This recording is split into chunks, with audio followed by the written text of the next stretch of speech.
Pozdrav, moje ime je Ćutolog, javljam se iz Portoroža i danas ću govoriti o onome što se zbilo u kazinu. Doduše, ovo pričam unazad, nisam snimio tad kada je trebao, bio sam lenj malo, ali u svakom slučaju uvijek to zapišem pa onda ispričam.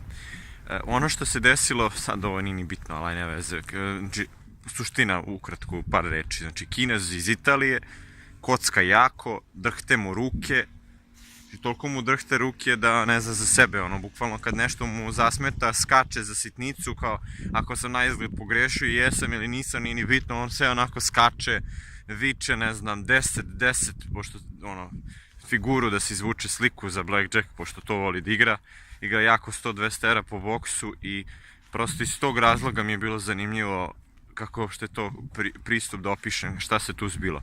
Znači, čovjek je, totalno u priči, znači kockar okoreli, znači ne zna za sebe. Kinez iz Italije, pošto to moram da kažem isto, Kinezima dosta u Italiji, zato što tu žive već godinama, možda su se neki rodili i tako dalje, tako da italijanski odlično govore. Onda on tu dolazi povremeno, nisam ga vidio, ali igra baš jako, znači debeli kockar, pravi onako. Drugo šta je bitno, znači to, kad ga voze ga im emocije, vidimo po njemu, bukvalno, kad gleda one karte, hoće da ih pojede, bukvalno, skoči gore, skoči dole, odnosno pada dole, u momentu sve se dešava, ne kažem, nevjerovatno.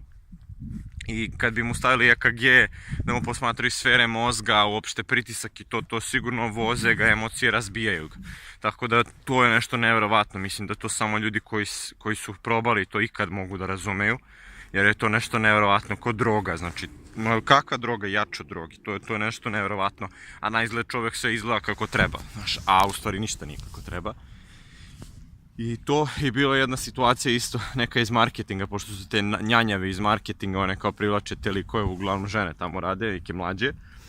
I glavna stvar je bila, neki lik nije bio dugo tu i ona mu prilazi kao, niste bili gospodine Karlo dugo, a on kao nisam. I oladi je i ništa nije da priča dalje. Ja moram ceha, ona zato očekivala što će da pokrene neki razgovor, on je oladio na keca i on isto izgubio i otišao.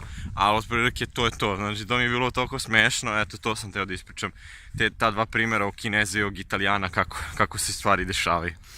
Eto, toliko za sad i pričam sljedećem prilikom.